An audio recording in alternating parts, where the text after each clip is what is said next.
ರೋಚಕ ಘಟ್ಟವನ್ನು ತಲುಪಿದೆ ಬುರುಡೆ ರಹಸ್ಯ.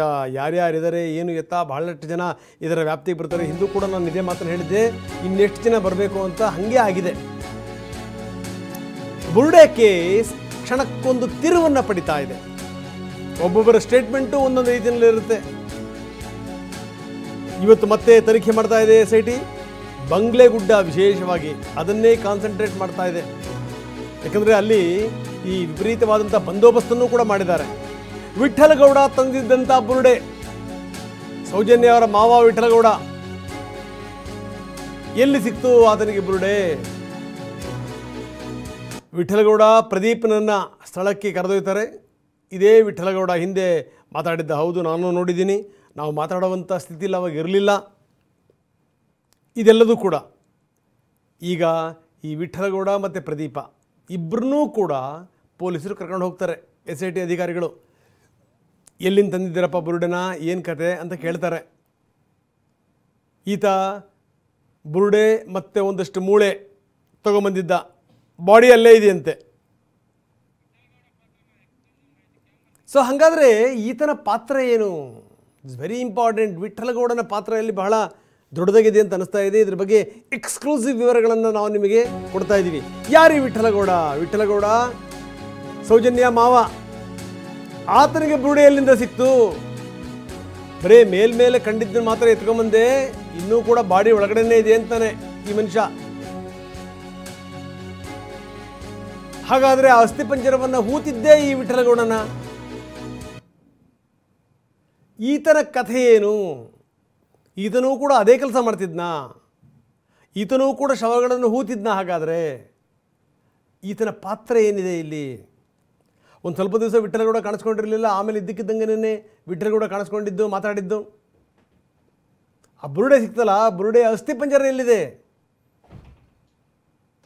ಹಾಗಾದರೆ ಈ ಅಸ್ಥಿಪಂಜರವನ್ನು ಹೂತಿದ್ದೇ ಈ ವಿಠಲಗೌಡನ? ಈ ಒಂದು ಪ್ರಶ್ನೆ ಇದೆ. SITಯ ಉನ್ನತ ಮೂಲಗಳು ಟಿವಿನಲ್ಲಿ ಹೇಳಿವೆ, ಬಂಗ್ಲೆಗುಡ್ಡದಲ್ಲೇ ಬುರುಡೆಯ ಉಳಿದ ಅಸ್ಥಿಪಂಜರ ಇದೆ. ಸ್ಫೋಟಕ ಸಂಗತಿ ಇದು. ಅಂದರೆ ಇವ್ರಿಗೆ ಬೇಕಾದ್ದನ್ನೇ ಇವರು ಆರಿಸ್ಕೊಂಬರ್ತಾರೆ. ಹಂಗಾದ್ರೆ ಬುರುಡೆ, ಕೆಲ ಎಲುಬುಗಳು, ಅದನ್ನು ಮಾತ್ರ ಈತ ತಂದಿದ್ದ. ಇನ್ನು ಉಳಿದಿದ್ದು ಎಲ್ಲಿ ಅಂತ, ನೀನು ಉಳಿದಿದ್ದ ಬಾಡಿ ಇನ್ನೂ ಅಲ್ಲೇ ಇದೆ, ಉಳಿದಂಥ ಅಸ್ಥಿಪಂಜರ. ಈಗ ಈತನನ್ನೂ ಕರ್ಕೊಂಡು, ಪ್ರದೀಪನನ್ನೂ ಕರ್ಕೊಂಡು SIT ಅಧಿಕಾರಿಗಳು ಸ್ಥಳಕ್ಕೆ ಹೋಗ್ತಾರೆ, ಬಂಗ್ಲೆಗುಡ್ಡಕ್ಕೆ ಹೋಗ್ತಾರೆ. ಬನ್ನಿ, ನಮ್ಮ ಪ್ರತಿನಿಧಿ ಪೃಥ್ವಿರಾಜ್ ಈಗ ನಮ್ಮೊಂದಿಗೆ ನೇರ ಸಂಪರ್ಕದಲ್ಲಿದ್ದಾರೆ. ಪೃಥ್ವಿರಾಜ್, ಏನಿದು ಕಥೆ ಇದು? ಈಗ ಒಂದು ತಿರುವನ್ನು ಪಡ್ಕೊಳ್ತಾ ಇದೆ. ಈತನಿಗೆ ಬುರುಡೆ ಎಲ್ಲಿ ಸಿಕ್ತು? ಬುರುಡೆ ಮೂಳೆ ಮಾತ್ರ ತಂದಿದ್ದ, ಇಲ್ಲ ಇನ್ನೂ ಬಾಡಿ ಇನ್ನೂ ಅಲ್ಲೇ ಇದೆ, ಬಂಗ್ಲೆಗುಡ್ಡದಲ್ಲೇ ಇದೆ ಅನ್ನುವಂಥದ್ದು. ಈತನನ್ನು ಕೂಡ ಕರ್ಕೊಂಡು ಹೋಗ್ತಾರೆ ಅಂತ. ಈ ನಡುವೆ ಈತನ ಎಂಟ್ರಿ ಹೇಗಾಯಿತು? ನಂಬರ್ 1. ಜೊತೆಗೆ ಈತನ ಜೊತೆಗೆ ಪ್ರದೀಪನ್ನೂ ಕೂಡ ಕರ್ಕೊಂಡು ಹೋಗ್ತಾರಲ್ಲ, ಈ ಪ್ರದೀಪ ಯಾರು? ಈತನ ಕಥೆ ಏನು? ಪೃಥ್ವಿ. ರಂಗನಾಥ್, ಇಲ್ಲಿ ಈ ಒಂದು ಬುರುಡೆಯನ್ನು ಚಿನ್ನಯ್ಯ ತಂದಿದ್ದು ಅಂತ ಹೇಳಿ ನ್ಯಾಯಾಲಯಕ್ಕೆ, SITಗೆ, ಸೊ ಇಡೀ ಜನರಿಗೆ ಕೂಡ ಇವರು ನಂಬಿಸಿದ್ದಂಥದ್ದು. ಚಿನ್ನಯ್ಯನೇ ಬುರುಡೆಯನ್ನು ತಗೊಂಡು ಬಂದ, ಚಿನ್ನಯ್ಯನೇ ಶವಗಳನ್ನು ಹೂತಾಕಿದ್ರಿಂದ ಆತನೇ ಹೋಗಿ ಆತ ಹೂಣಿದ ಶವವನ್ನು ಒಂದರಲ್ಲಿ ಬುರುಡೆಯನ್ನು ತೆಗೆದುಕೊಂಡು ಬಂದ ಅಂತ ಹೇಳಿ ಇವರು ಬಿಂಬಿಸಲಾಗಿತ್ತು. ಸೊ ಈ ಒಂದು ವಿಚಾರ ಅದಾದಮೇಲೆ ಈಗ SIT ತನಿಖೆಯಲ್ಲಿ ಒಂದೊಂದೇ ಬಯಲಾಗ್ತಾ ಇರುವಂಥದ್ದು. ಈ ಒಂದು ಬುರುಡೆಯನ್ನು ತಂದಿದ್ದು ಚಿನ್ನಯ್ಯನಲ್ಲ, ಈಗ ವಿಠಲಗೌಡ ಅನ್ನೋದು ಗೊತ್ತಾಗಿರುವಂಥದ್ದು. ಸೊ ಅದರಿಂದ ವಿಠಲಗೌಡನಿಗೆ ಈ ಒಂದು ಬುರುಡೆಯನ್ನು ಎಲ್ಲಿಂದ ತಂದೆ ಅಂತ ಹೇಳಿ SIT ಗ್ರಿಲ್ ಮಾಡಿದಂಥ ಸಂದರ್ಭದಲ್ಲಿ ಈಗ ವಿಠಲಗೌಡ ಬಾಯ್ಬಿಟ್ಟಿರುವಂಥದ್ದು. ಆತ ಮತ್ತು ಪ್ರದೀಪ್ ಗೌಡ, ಆತನ ಡ್ರೈವರ್ ಆಗಿ ಹೋಗಿದ್ದಂತಹ ಪ್ರದೀಪ್ ಗೌಡ ಇಬ್ಬರು ಕೂಡ ಬಂಗ್ಲೆಗುಡ್ಡಕ್ಕೆ ಹೋಗಿ ಅಲ್ಲಿ ಈ ಒಂದು ಬುರುಡೆಯನ್ನು ತೆಗೆದುಕೊಂಡು ಬಂದರು ಅನ್ನೋ ಮಾಹಿತಿ ಸಿಕ್ಕಿರುವಂಥದ್ದು. ಸೊ ಅಲ್ಲಿ ಕಳೆದ 1 ವರ್ಷದ ಹಿಂದೆ, ಅಂದರೆ ಕಳೆದ ಮಳೆಗಾಲದ ಸಂದರ್ಭದಲ್ಲಿ ಅಲ್ಲಿಗೆ ಹೋಗ್ತಾರೆ.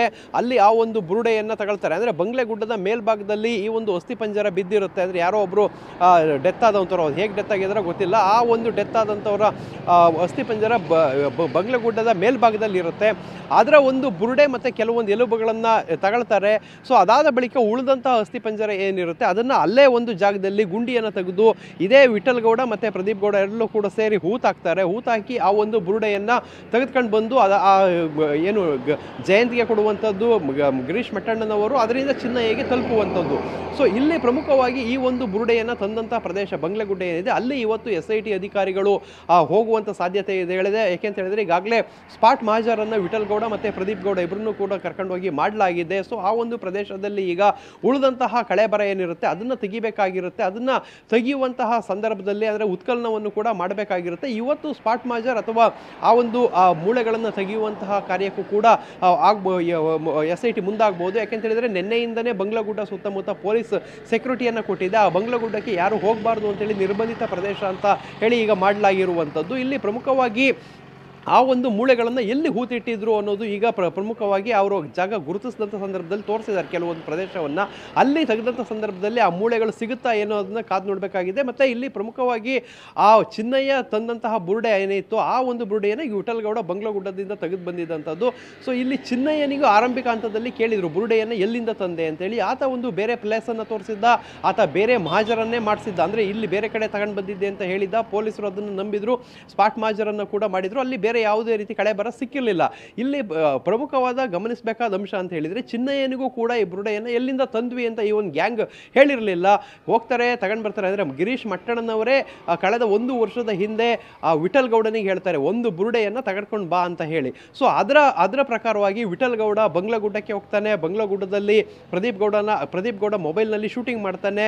ಆ ಒಂದು ಏನು ಬುರುಡೆ ಇರುತ್ತೆ ಆ ಬುರುಡೆಯನ್ನು ಎತ್ಕೊಳ್ಳೋದನ್ನು ಮಾತ್ರ ಶೂಟಿಂಗ್ ಮಾಡ್ತಾರೆ. ಇನ್ನು ಉಳಿದಿದ್ದೆಲ್ಲವನ್ನು ಕೂಡ ಅಲ್ಲೇ ಮುಚ್ಚಾಕಿ ಬರುವಂಥದ್ದು. ಇಂಥ ಮಾಹಿತಿ ಸ್ಫೋಟಕ ವಿಚಾರಗಳು ಈಗ SIT ತನಿಖೆ ವೇಳೆ ಸ್ವತಃ ವಿಠಲ್ ಗೌಡನೇ ಬಾಯ್ಬಿಟ್ಟಿರುವಂಥದ್ದು. ಅದಾದ ಬಳಿಕ ಆತ ಏನು ಆ ಒಂದು ಬುರುಡೆಯನ್ನು ಮಟ್ಟಣ್ಣನವರಿಗೆ ಕೊಡ್ತಾನೆ. ಮಟ್ಟಣ್ಣನವರು ಜಯಂತಿಗೆ ಕೊಡುವಂಥದ್ದು. ಜಯಂತ್ ಮಹೇಶ್ ಶೆಟ್ಟಿ ತಿಮರಡಿ ಮನೆಯಲ್ಲಿ ಚಿನ್ನಯ್ಯನಿಗೆ ಆ ಬುರುಡೆಯನ್ನು ತಲುಪಿಸುವಂಥದ್ದು. ಈಗ ಬುರುಡೆಯ ಮೂಲ ಗೊತ್ತಾಗಿದೆ, ಬುರುಡೆ ತಂದಿದ್ದು ವಿಠಲ್ ಗೌಡ ಅಂತ ಗೊತ್ತಾಗಿದೆ. ಸೊ ವಿಠಲ್ ಗೌಡ ಸೌಜನ್ಯನ ಮಾವ. ಸೊ ಈ ಒಂದು ವಿಚಾರಕ್ಕೆ ಸಂಬಂಧಪಟ್ಟಂತೆ ಅಂದರೆ ಇಲ್ಲಿ ಷಡ್ಯಂತ್ರ ನಡೆದಿರುವಂಥದ್ದು ಪಕ್ಕ ಅಂತ ಹೇಳಿ SITಗೆ ಗಮನಕ್ಕೆ ಬಂದಿದ್ದರಿಂದನೇ ಈ ರೀತಿ ತನಿಖೆಯನ್ನು ಚುರುಕುಗೊಳಿಸಿರುವಂಥದ್ದು. ಇವತ್ತು ಕೂಡ ವಿಠಲ್ ಗೌಡ ಮತ್ತು ಉಳಿದಂಥವ್ರು ಎಲ್ಲರ ವಿಚಾರಣೆ ಕೂಡ ಮುಂದುವರಿಯುತ್ತೆ. ಸೊ ಅದಲ್ಲದೆ ಸ್ಪಾಟ್ ಮಹಾಜರಿಗೂ ಕರ್ಕೊಂಡು ಹೋಗುವಂತಹ ಸಾಧ್ಯತೆಗಳಿರುತ್ತೆ. ಸದ್ಯಕ್ಕೆ ಬಂಗ್ಲಗುಡ್ಡದಲ್ಲಿ ಹೋದಂಥ ಸಂದರ್ಭದಲ್ಲಿ ಉಳಿದಂತಹ ಆ ಒಂದು ಕಳೆಬರ ಸಿಗುತ್ತಾ ಏನು ಅನ್ನೋದನ್ನ ಮುಂದಿನ ಹಂತಗಳಲ್ಲಿ ಕಾದು ನೋಡಬೇಕಾಗಿದೆ. ರಂಗನಾಥ್, ಧನ್ಯವಾದ ತಮ್ಮೆಲ್ಲ ಮಾಹಿತಿಗೆ.